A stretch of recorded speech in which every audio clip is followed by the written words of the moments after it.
ఓం నమో నారాయణాయ నమః. నారాయణ లక్ష్మీ వల్లభ హే రమాపతి శరణు తండ్రి శరణు. స్థితికారకుడమైనటువంటి నీవు ఎన్నో అవతారాలెత్తి దుష్ట శిక్షణ శిష్టరక్షణ చేస్తున్నావు. ద్వాపరయుగంలో శ్రీకృష్ణ పరమాత్ముడై వెలిశావు.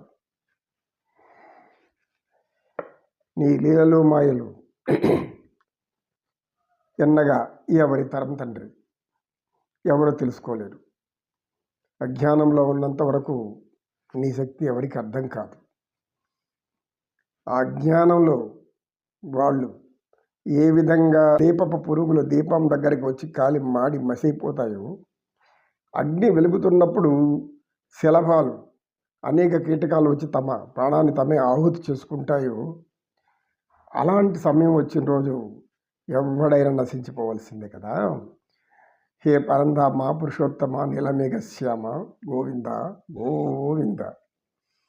అఖిలాండ కోటి బ్రహ్మాండ నాయక దుష్ట శిక్షణ శిష్ట రక్షణ సజ్జన సంరక్షణ సుజన పరిపాలక మహిమాం రక్షమాం రక్ష.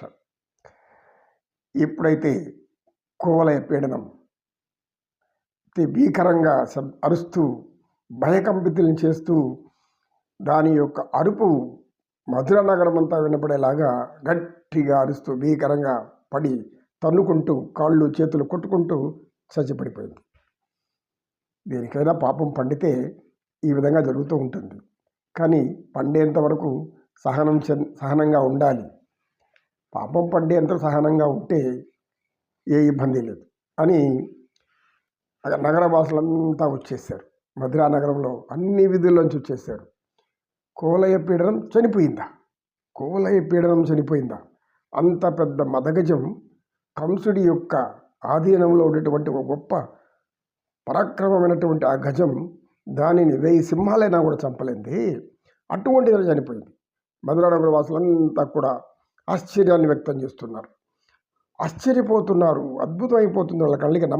ఇది నమ్మడమా నమ్మకపోవడమా? నమ్మశక్యముగా ఉందా? లేదు. వీళ్ళు చెప్పింది ఏదో తప్పుడు సమాచారమై ఉంటుంది. కోవలయ పీడనం ఏంది? చనిపోయేది ఏంది? అది ఎందరినో భయపెట్టి ఎంతంత మందినో చంపి భీకరంగా పాపకర్మలు చేసినటువంటి అనేక భీకర పాపకర్మలు చేసి పరమ పాతకం చెందినటువంటి ఆ కోవలయ పీడనం చనిపోవడం ఏంటి అని ఆశ్చర్యపోయారు. వచ్చేస్తున్నారు, గుంపులు గుంపులుగా చేరుతున్నారు.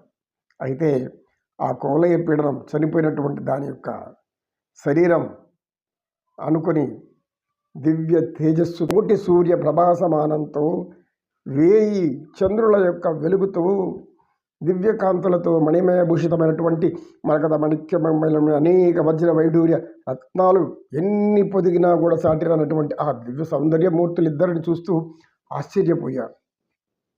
ఎవరు వీళ్ళు? ఈ యువకులు మహావీరాది వీరులా ఉన్నారే, ఇంత తేజస్సు ఉంది. వీరు ఏ గొప్ప దైవాంశంబుతులైనా ఉండాలి, దేవతలైనా ఉండాలి అని అనుకుంటున్నారు కొందరు ఏమనుకుంటున్నారు?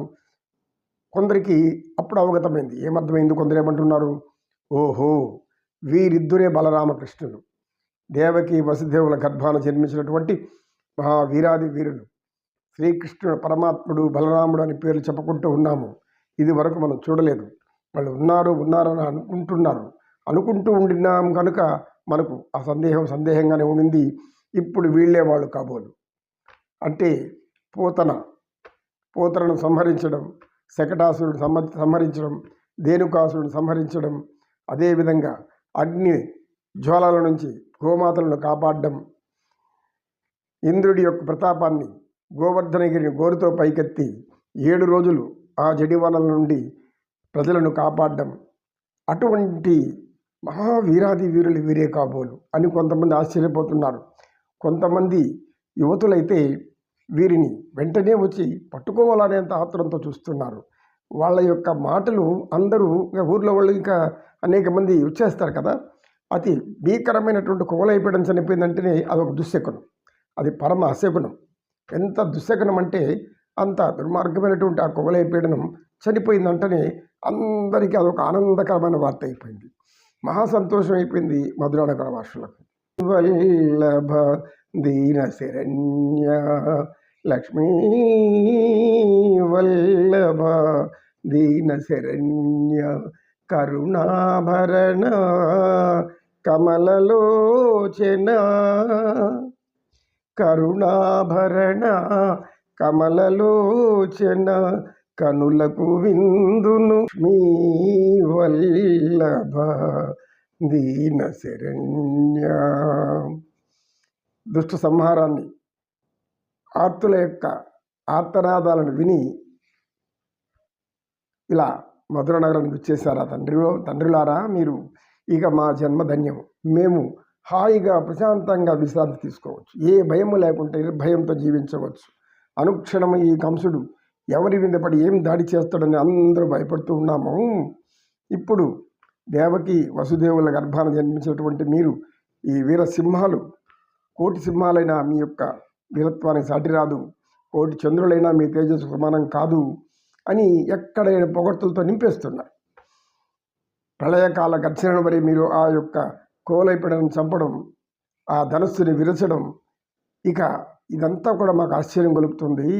నందరాజు మరియు యశోద ఇంట్లో మీరు పెరుగుతూ ఉన్నది మీరే అన్నమాట. అంటే వీరే కాళీయుని గర్వం అణిచారు, అనేక మహిమలు చూపించావు. చిన్న వయసులోనే నీ యొక్క పరాక్రమ తేజో వికాసాన్ని నిరూపితం చేసి నలుదిక్కుల వ్యాపింపచేశావు. దేవతల నుంచి ప్రశంసలు అందుకున్నావు. సర్వదేవతలు, యక్ష గంధర్వ కిన్నెర కెంపుషాదులు, యక్షిణీలు, కిన్నెరసానులు, ఎందరో దేవతలు నీకు మంగళ వాయిద్యాలు మోగిస్తున్నారు. వాళ్ళు మీ శిరస్సు పైన పుష్పాల వర్షం కురిపిస్తున్నారు. దివ్య మేళతాళాలు అక్కడ వినిపిస్తున్నాయి ఆకాశంలో. ఓ మహాపుణ్యాత్ములారా, మహావీరులారా, మీకు ఈ యొక్క మధురా ప్రజలు పాదాభివందనం చేస్తున్నది. నమో కృష్ణ, నమో కృష్ణ.